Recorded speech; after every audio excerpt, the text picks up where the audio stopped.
Hello, this is Dan Ferrisi, Editor-in-Chief with Commercial Integrator and host of the AV Plus podcast, welcoming you to AV Plus, the podcast for the commercial AV integration industry.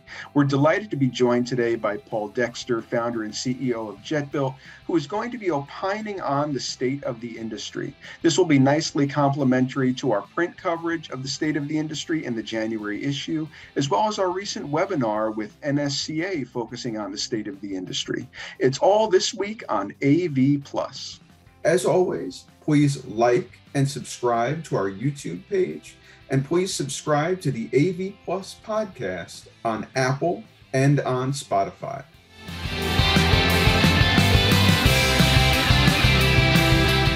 Paul, thank you so much for joining me today. I really appreciate you sharing your wisdom, sharing your insights, and sharing some data with the Commercial Integrator audience on AV Plus.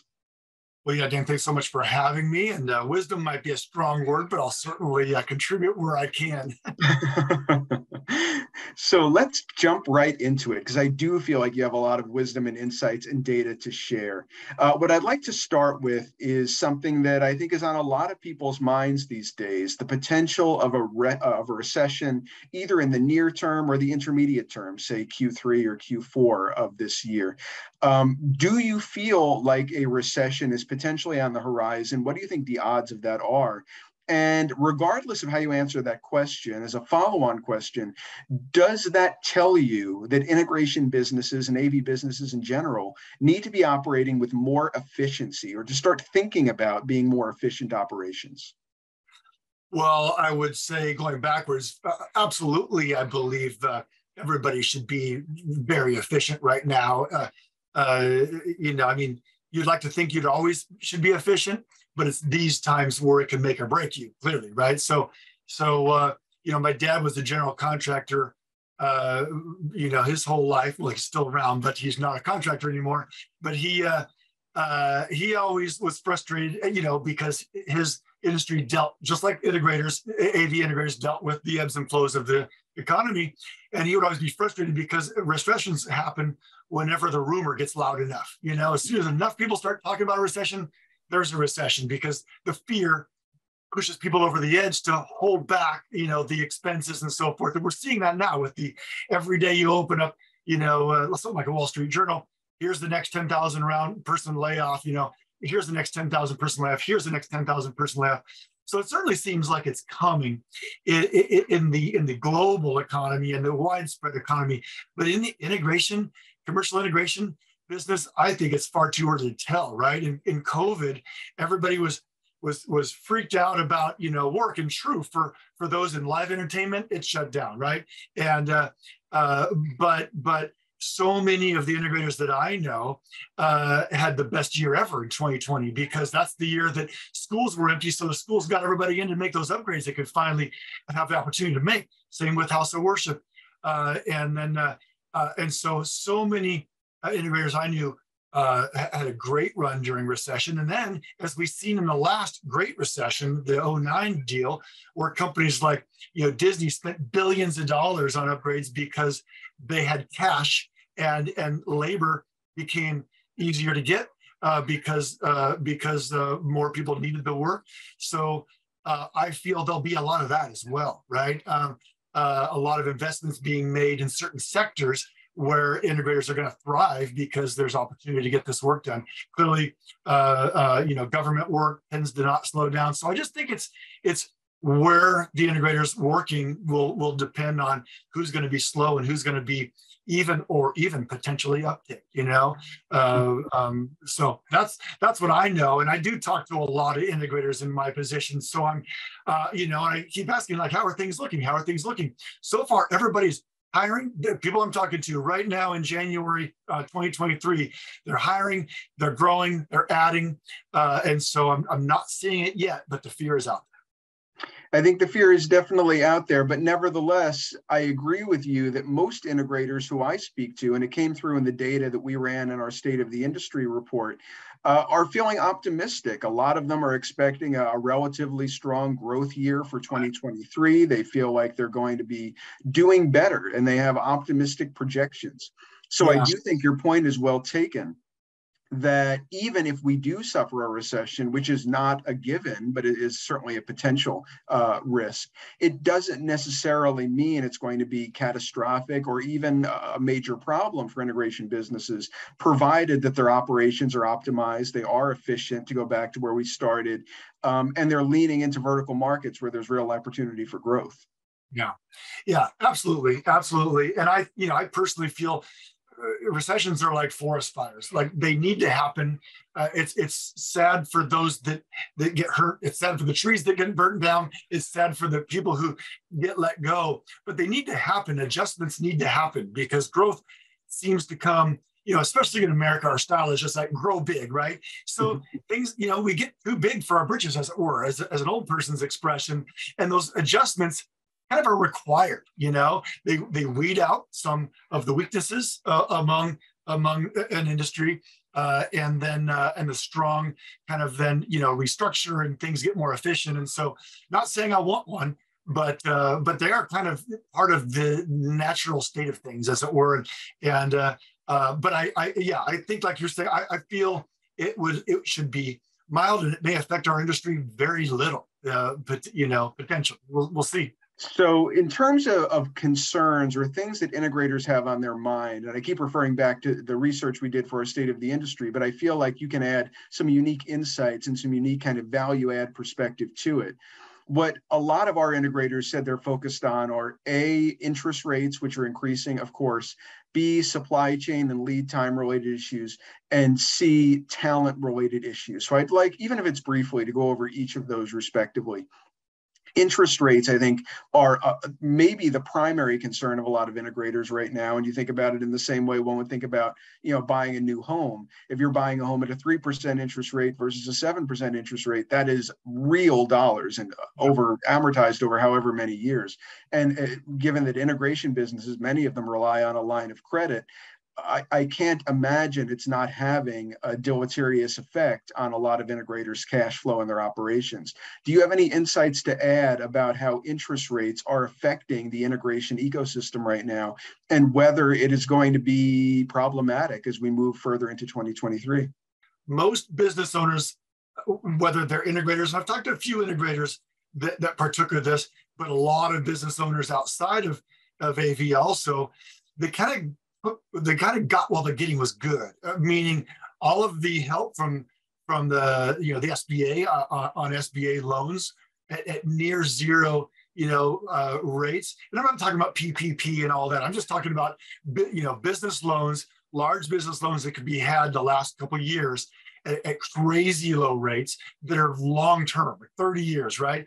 That a lot of, I don't know a single business owner worth much that didn't take advantage of that, and literally got into 2022, sitting in 2023, sitting on a lot of this cash. Now, that doesn't mean it's enough. That doesn't mean it's millions and millions of dollars, but it's definitely a lot to finance projects. It's and so a lot that I've talked to said, yep, we're staying away from those rates now, but we are sitting on cash that we took advantage while the getting was good, because we had some foresight to kind of go into that. So that's a bit of something that a lot of people are not talking about. The company of the high rates is that there's a lot of people sitting on a lot of cash, but maybe those that didn't or couldn't, and then now they're facing financing projects that they're not going to, get paid for 6 months, and they got to buy, that equipment now. And of course, the vendors are passing along the rates if they're offering terms at all. So yeah, that's a real concern for sure. But there's another side of that too. A lot of integrators I talked to last year, because of supply chain, they were loading up stock, whereas they would, they'd be used to buying 20 TVs for a project that needed 20 TVs. They're buying 50 TVs for a project that needs 20, and they're sitting on 30 because they know they can't get them in time. They want to have them for the next project. Now, that's scary to do with technology that changes so fast. And of course, generally in the TV world, 6 months later, it's out of date, and it's an old TV. But I saw a lot of warehouses last year that had a lot of TVs sitting on shelves, integrators, right? And I mean, TVs as an example, but cable and anything with chips in them, processors, because you can't get these dang processors for 6 or 8 months. And so they'd be ordering extra. I know a lot of integrators that ordered a lot and they'd stocked up. So that also helps now, not just with stock and lead times, but that helps with the cash flow, right? They paid for this 6 months ago and they're sitting on it. So now that's a positive cash flow. They turn in an order for another one. They've got the cash to buy the replacements. And so I guess I'm not answering to how that's going to hurt or impact, but I guess I'm kind of more answering to, I've seen some smart integrators do these moves, and those that made those smart moves are going to be the ones that are going to thrive in this next year, I think. It's the transition from JIT, just in time, to JIC, just in case. Have that equipment on hand just in case. Exactly. I think, Yeah. So a related issue, we're talking about it, are those lead times, the supply chain issues. Are you hearing about any significant amelioration of those lead times? The research that we've done shows that the integrators we've spoken to, a lot of them think it may be a year or 2 or 3 before lead times not necessarily get back to where they formerly had been, but get back to a place where the integrator is comfortable saying, this is within the realm of reasonableness, not only to me, but to my client. This is something that I can say, well, it's going to be 2 weeks or 3 weeks or whatever. And they'll say, okay, well, I understand that. That's reasonable. When are we going to get back to kind of reasonable lead times? Boy, yeah, I don't know about that. I was talking to a buddy about a week ago who works for one of the major like flash drive, they make SD-RAM, they make flash drives, USB sticks, one of the major manufacturers. And he's in Asia. He's going back to Asia again now. He was out of Asia for a couple of years there, but he's finally able to go back. And he's saying, even though they make their own, they're buying every single possible chip they can buy for even sub-assemblies and so forth for their drives and whatnot. And they're buying it for years out. They're buying chips to make enough drives for 5 years, which means they're sucking up chips that other people need, right? To make, who knows, Crestron processors and so forth. So, and they have the kind of, they're a large mega company, so they can buy tens of millions of dollars in chips the way that an AV manufacturer probably can't, barring Sony and some of them. But so that is telling that they don't expect it to turn around anytime soon, right?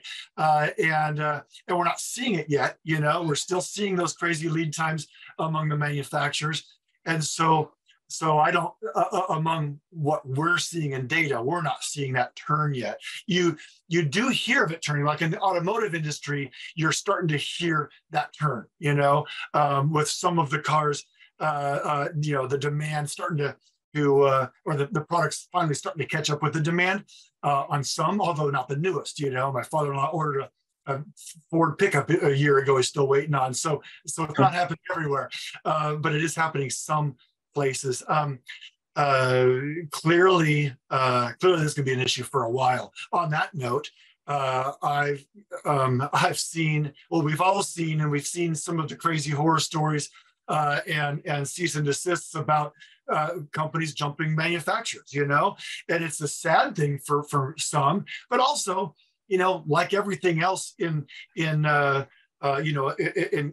capitalism, as it were, some smart moves make for some new customers, so I'm seeing camera manufacturers come out of the woodworks to suddenly be the winner over some of these, decades old. It was always this, Acme this and Acme that brand of cameras, now to these small upstarts that are, because they happen to be, I'm not saying smarter, but they crafted a manufacturing scheme that worked through COVID, and they're sitting on product. And so now they're the leader. Like, they're literally the leader, at least in the short term.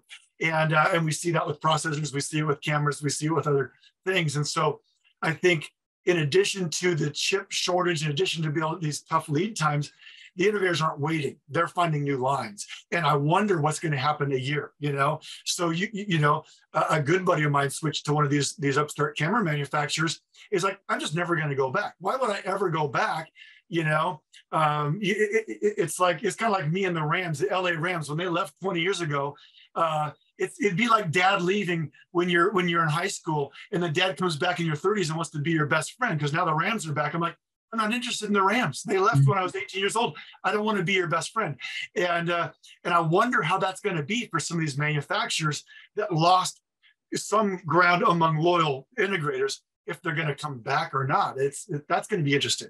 That is an open question, and to your point, it's not necessarily about being smarter, but having that nimbleness, that being able to pivot, having some prescience in terms of preparing for what in some measure was unpreparable, but having the nimbleness to respond quickly has put some of those organizations in a very advantageous position. The other thing I want to just talk about, and we don't need to belabor it, but knowing that talent-related issues are a major concern among integrators, not just recruiting the next generation of AV professionals, but retaining high-quality talent, especially at a time when labor rates are increasing.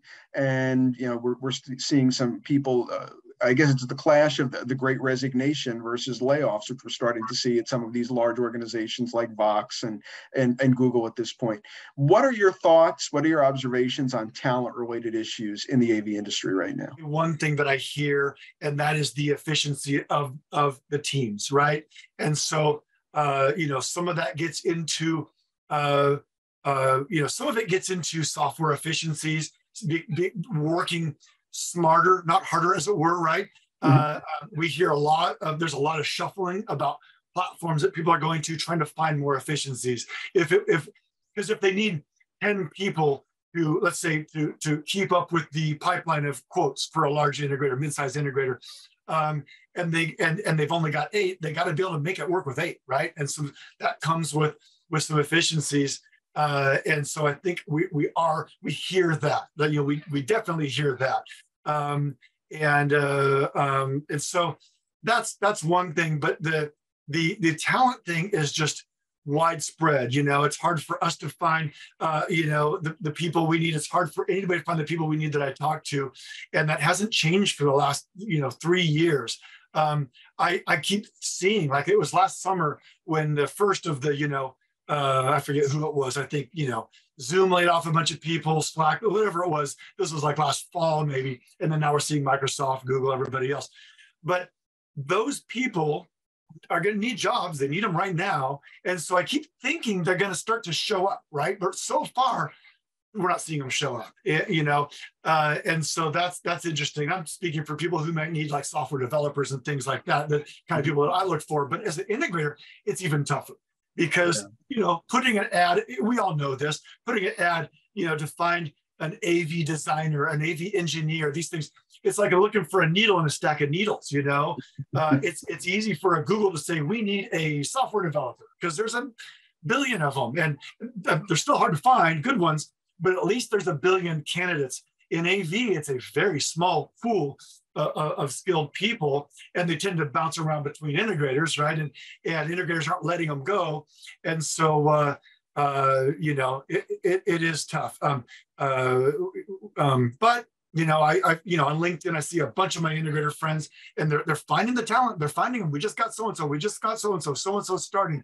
So it's there, but definitely, I think teams working efficiently is the one thing that I hear. And again, I may hear it because my work I do, but I'm hearing from the leadership, CEOs and managers, that we need more efficiencies to get more out of the teams we've got. I think that is true. And I think if an organization is having trouble staffing up to the level it aspires to staff up to, then that efficiency becomes even more important. It calls to mind something that Tom LeBlanc, executive director of NSCA, has said, which is essentially that the AV industry is a bubble of sorts. And people who are inside the bubble know that you can have a really lucrative, wonderful career path within the commercial AV industry. The question is, for those who are outside of the bubble, how do we apprise them of the opportunities that exist here in our community? How do we get people who might have been laid off from Google or from Microsoft or from Twitter or wherever and utilize their skills in our context? And I think that's still something to be determined. Yeah, I think you're right. It's funny. I met one guy at an event 2 months ago who is working for an integrator, a mid-sized company, and he's new to AV. Came from software development, right? So let's say a Google, a generic software development, non-AV related, but he was hired by the integrator to create software efficiencies, basically to get all of their platforms talking to each other, and then to be able to pull reports, to be able to do forecasting and all this. So it's an interesting thing because let's say, for example, his work saved the company from 2 potential other hires they could have made that may have come from within AV. Am I making sense with that? Yeah. Yeah. So that's the opportunity for an AV integrator to find help they need in AV, but they're making maybe their 8 engineers happier because they've got someone that came from outside of AV. So in other words, they didn't have to find an expert AV engineer. They've got the engineers. They hire someone from software to make the process more efficient. Now the 8 engineers is plenty. That's kind of what I'm getting at, right? But this came not from a software provider, but from a hire, right? And we know in the last several months, there's 40, 50, 60,000 people looking for jobs for software. So there is opportunity there. And it is nice to have an opportunity not just to kind of shuffle the deck within your organization, but to attract bright new talent who may serve your organization well for years to come. And even if they happen to move on to another organization within our sphere, they're still enriching our sphere by virtue of being here. So to have a way to attract her or attract him to the commercial AV inside the bubble, to use Tom LeBlanc's terminology, is almost always a good thing. One thing we talked about before we went live was an observation that you have seen as far as the ascendance of single processor-based systems and the factors that are causing that to be the case. Do you want to dive into that a little bit? Yeah, I'd love to, because I'm seeing a lot of data about that. I'm seeing a shift towards that. And I know in the early days, single processor systems, which they've been around a long time, especially like in the audio world, where even the old TV media matrix days, and then Symmetrix and QSys came along, and so many others, that these single boxes that could tune 25 rooms of audio in a single box, rather than popping processors and EQs in all these separate rooms and processors in separate rooms. But then the last few years, we start to see them handle all the video routing and all the control system routing, as well as all the audio. And initially there's a lot of pushback, because if that one box goes down, you're telling me my entire building of 100, 200 conference rooms or classrooms go down? And I say, well, yeah, maybe, but you can first of all do redundance of those processors, and they switch over instantly, and so it doesn't really go down. And as an integrator, my last couple of years of integrating, I was responsible of going that way. I was a believer in the single processor system once they became really robust. And last few systems I put in, never a single time was one of those systems gone down. I'll stay brand agnostic on that, but and not a single time saying, okay, my 500 rooms went down and you sold me on this, what am I going to do? It never, the technology's gotten so good on reliability for those. Not that it doesn't happen, but at the same time, and I guess the reason I'm going there, the reason I like tying it into this conversation, is because it takes far fewer chips to make a processor pump out functionality for 500 rooms than it does 500 processors, and potentially times 4 or 5. There may be a video processor in that room, and an audio processor in that room, and a control system processor in that room. It takes a lot fewer chips to make one processor than 1,500. And it's not perfect, and it's not necessarily the right system every time. But we all know the flexibility it gives us. Every room can be a host. Every room can be a recipient, and so forth.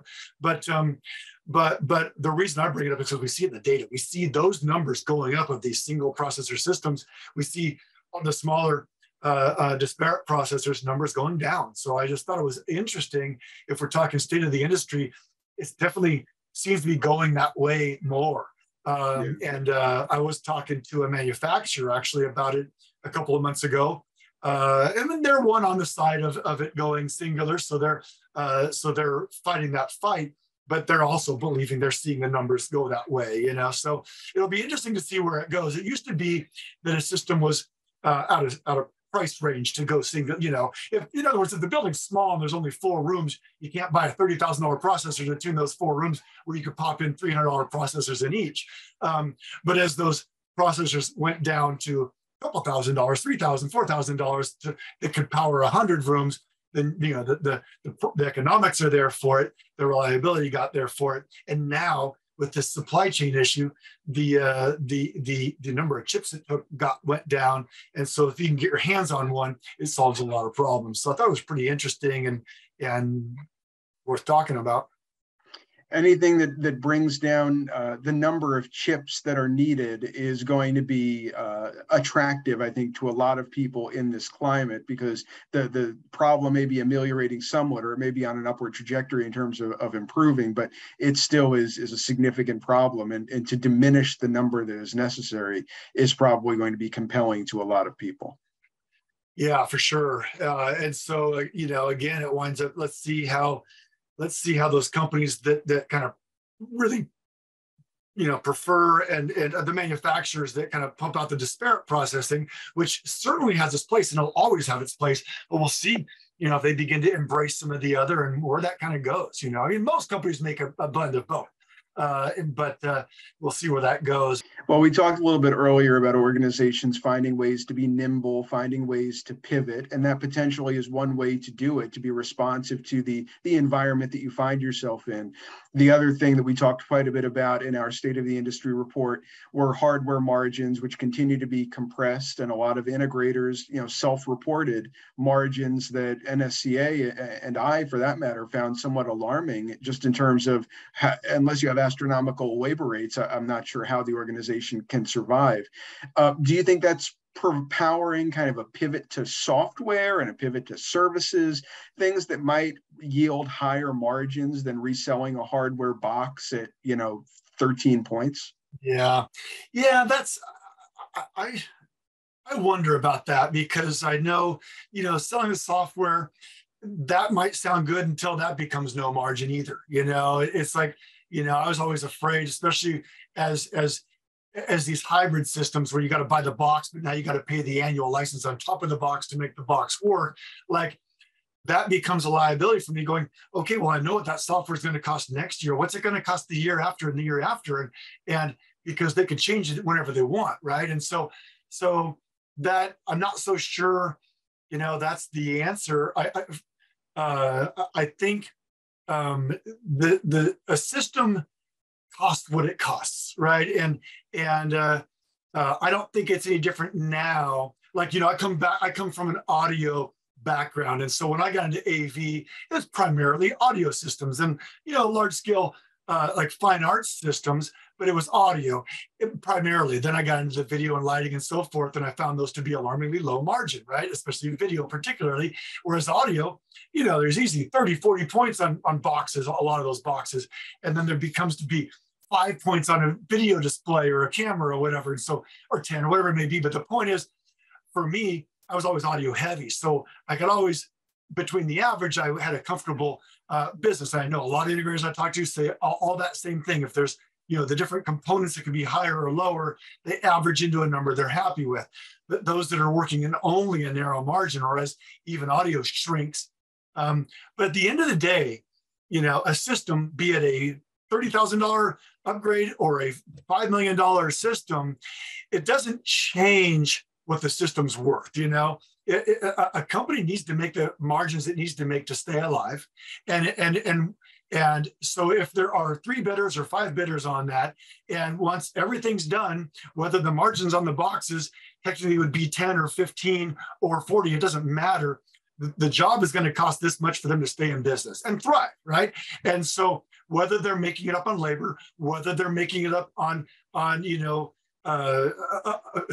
service packages, which is a big, you know, a big advantage or a big method that can benefit all parties, but definitely a way that an integrator can feel more comfortable by rolling in a, you know, 5-year service package that's paid out and included, and they support that system. That way the integrator is giving the value to the client where the client needs it, right? They're not just gouging them for more money, but the client needs the support anyway. So let's roll that into a project and help our margins, help keep the guys rolling and the trucks rolling, the guys working in the trucks rolling.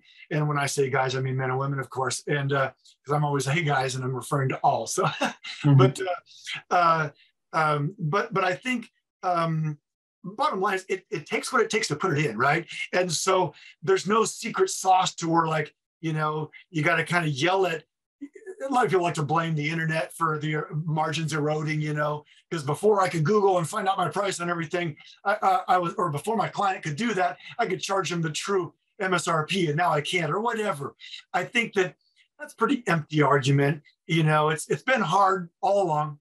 It's never been easy. And so you got to sell the job for what you got to sell a job to make your business make money. And even an end user understands and respects the company has to make money providing that service. If the customer wants to go buy, you know, 50 displays, 50 processors, a bunch of boxes of wire, and they want to put that thing in and make it work and bring it to life, then God bless them, right? But if they want the power of an integrator that's going to come in, understand the situation, and understand, they probably understand how to save them money. Yeah, you were going to buy a bunch of those. I can get it done with 5 of these instead, you know?